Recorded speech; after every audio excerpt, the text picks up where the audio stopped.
किया कि नहीं किया? बताओ भैया, भ्रष्टाचार किया कि नहीं किया? मालूम है कितने का? 450 करोड़ रुपए।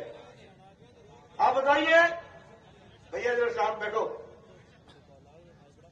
आप बताइए, गहलोत सरकार के गहलोत के भाई ने सब्सिडी का फर्टिलाइजर इसकी चोरी करके एक्सपोर्ट किया कि नहीं किया? किया कि नहीं किया? गहलोत के रिश्तेदारों ने 11,000 करोड़ रुपए का ठेका लिया कि नहीं लिया? सरकारी ठेका।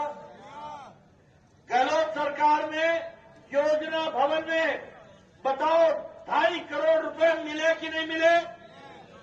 आप बताओ, गहलोत सरकार में योजना भवन में 1 किलो सोना मिला कि नहीं मिला? ये कैसी सरकार है? कार्यालय में, सचिवालय में सोना मिले, 2.5 करोड़ रुपए मिले और उसका नाम लेवा कोई ना हो, ऐसा भ्रष्टाचार, इस तरीके का अनाचार। मित्रों, मैं आपसे जानना चाहता हूं, आज दुख के साथ मुझे कहना पड़ता है कि महिला उत्पीड़न में राजस्थान नंबर 1 पर आ गया। हमारी बहनें बैठी हैं, आज दुख के साथ कहना पड़ता है। और क्या कहता हूं कि आज राजस्थान रेप में, बलात्कार में नंबर 1 पर खड़ा हो गया। National record of crime bureau का ये रिकॉर्ड है। क्या आप अलवर की घटना भूल गए? चूरू की घटना भूल गए? प्रतापगढ़ की घटना भूल गए? कौन कौन सी घटनाओं की बात करें? दौसा की घटना भूल गए? कौन सी घटना है जिसको आपको याद नहीं है? मैं बताना चाहूंगा, बाड़मेर की घटना भूल गए? इतना अन्याय। दौसा में 4 साल की बच्ची के साथ किसी और ने नहीं, पुलिस इंस्पेक्टर ने बलात्कार किया। आप बताइए, रक्षक भक्षक बन गया। यह है गहलोत सरकार, इसके बारे में भी हमको सोचना है। आप बताइए, गहलोत सरकार ने किसानों के साथ धोखा दिया कि नहीं दिया? बोला कि नहीं बोला कि आपके कर्जे माफ होंगे? और आज 19,400 किसान की जमीन कुर्क हो गई कि नहीं हो गई? हो गई कि नहीं हो गई? मैं आपसे पूछता हूं कि आए दिन किसान जो खाद का एक्सपोर्ट इसके भाई ने किया, उसके चलते किसानों का नुकसान हुआ कि नहीं हुआ?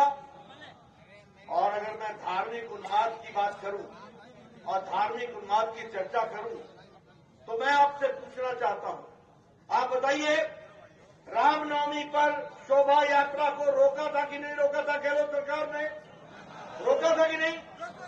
कांवड़ यात्रा रोकी थी कि नहीं रोकी थी? 300 साल पुराना शिवालय, शिव का मंदिर बुलडोजर से ढाया था कि नहीं ढाया था? आप बताइए कि सर गर्दन से जुदा ये नारे लगे कि नहीं लगे? सर तन से जुदा ये नारे लगे कि नहीं लगे? आपके साथ एक तरीके से धोखा हुआ कि नहीं हुआ? मैं चाहूंगा इसका जवाब 25 तारीख को अच्छे से बटन दबाकर कमल के निशान को जिताइए, गोवर्धन जी को जिताइए। मित्रों, मैं आपसे ये भी कहना चाहता हूं, हमारे नौजवान इतनी बड़ी संख्या में यहां पर इकट्ठा है। आप बताओ, भर्ती घोटाला हुआ था कि नहीं हुआ था? पटवारी के लिए तुम लोगों ने परीक्षा दी थी कि नहीं दी थी? और पेपर लीक हुआ था कि नहीं हुआ था? पुलिस कर्मियों के भर्ती में पेपर लीक हुआ कि नहीं हुआ? और उसी के साथ साथ वन रक्षक के पेपर लीक हुआ कि नहीं हुआ? गोवर्धन जी बोल रहे थे 18 पेपर लीक हुआ है। मैं गोवर्धन जी को करेक्ट करना चाहता हूं, सही बताना चाहता हूं, 19 पेपर लीक हुए। 19 पेपर लीक हुए। बोलो, ऐसी सरकार को रहने देना है क्या? ऐसी सरकार रहेगी क्या? मित्रों, इसलिए मैं आपको बताना चाहता हूं। आप बताइए, तो मैंने आपको बताया ना कि जहां कांग्रेस है वहां भ्रष्टाचार है, जहां कांग्रेस है वहां अनाचार है, जहां कांग्रेस है वहां व्यभिचार है। अब मैं आपको बताना चाहता हूं, बताइए, जब मैंने कहा कि बीजेपी का मतलब है विकास, बीजेपी का मतलब है विकास, आप बताइए, मोदी जी के राज में विकास हुआ कि नहीं हुआ? देश आगे बढ़ा कि नहीं बढ़ा? आज दुनिया में भारत 5वें नंबर की अर्थव्यवस्था बन गया है कि नहीं बन गया है? और आपने गोवर्धन जी को जिताना, 2024 में फिर से मोदी जी की सरकार लाना, भारत 2 साल के अंदर तीसरा अर्थव्यवस्था बन जाएगी, तीसरी सबसे बड़ी अर्थव्यवस्था। आप देखिए, आप बताइए, प्रधानमंत्री आवास योजना मोदी जी ने 4 करोड़ मकान बनाए कि नहीं बनाए?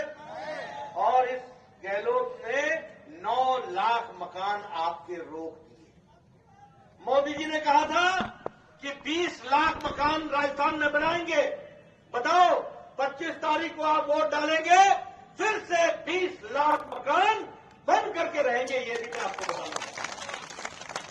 आप बताइए, मोदी जी के नेतृत्व में 80 करोड़ की जनता को 5 किलो गेहूं या 5 किलो चावल मिल रहा है कि नहीं मिल रहा है? मिल रहा है कि नहीं मिल रहा है? और आज भारत की गरीबी मोदी जी के राज में 9 साल में 13.5 करोड़ लोग गरीबी की रेखा से ऊपर उठ गए हैं, ऊपर उठ गए। मुझे बता रहे थे गोवर्धन जी कि यहां कम्युनिस्टों का बड़े समय राज रहा है। मैं कम्युनिस्टों से पूछना चाहता हूं, कभी तुमने गरीब का भला किया था? कहीं भी भला किया था? आज मोदी जी के राज में 13.5 करोड़ लोग गरीबी की रेखा से उभर गए हैं। ये हमको समझना चाहिए कि कैसे गरीबों के लिए लड़ा जाता है। 1% लोग अति गरीबी से नीचे आ गए हैं, ये भी हमको ध्यान देना चाहिए। अब गहलोत का घोटाला बताऊं आपको एक और। आप बताओ, गुजरात में पेट्रोल 12 रुपए लीटर कम है कि नहीं है? डीजल कम है कि नहीं है? मध्य प्रदेश में 12 रुपए लीटर कम है कि नहीं है? उत्तर प्रदेश में 12 रुपए लीटर कम है कि नहीं है? यहां गहलोत सरकार में पेट्रोल और डीजल 100 रुपए से ऊपर है कि नहीं है?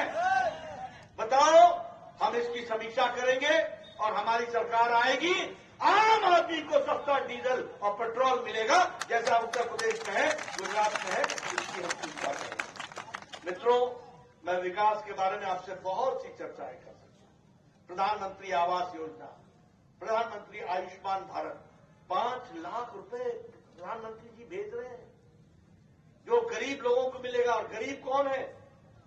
रेहड़ी वाला, फेड़ी वाला, रिक्शा वाला, ठेला वाला, सब्जी वाला, बस का ड्राइवर, बस का क्लीनर, कूड़ेदान से प्लास्टिक इकट्ठा करने वाला, बाल काटने वाला, पल्लेदार जो बोझा उठाता है, जो सब्जी मंडी में काम करता है, ऐसे लोगों को 50 करोड़ लोगों को मोदी जी ने 5 लाख रुपए का हेल्थ कवर दिया है, साल का 5 लाख रुपए। अब फिर से गोवर्धन जी को भेजना। अब इसके बाद जब हमारी सरकार आएगी तो 10 लाख रुपए का आपको इंश्योरेंस मिलेगा, आपको हेल्थ कवर मिलेगा। उसी तरीके से जल जीवन मिशन में हर घर को पानी पहुंचाना। हमारी माताएं बैठी हैं, आप सब लोग पानी के लिए 2-2 किलोमीटर दूर जाया करती थी कि नहीं जाया करती थी? आज मोदी जी ने तय किया है, जल जीवन मिशन में 36 लाख परिवार को घर में नल लगा करके देंगे। इसके लिए हम काम करेंगे। लेकिन यहां जल जीवन मिशन मोदी जी का है और गहलोत सरकार का जेब भरो मिशन है। जेब भरो, बोलो, ऐसे जेब भरो मिशन वाले को रहने देना है क्या? छुट्टी करोगे ना? गोवर्धन जी को भेजोगे ना? और मित्रों, मैं आपको एक बात और बताना चाहता हूं, रोजगार के लिए। यहां बोलते हैं बेरोजगारी है।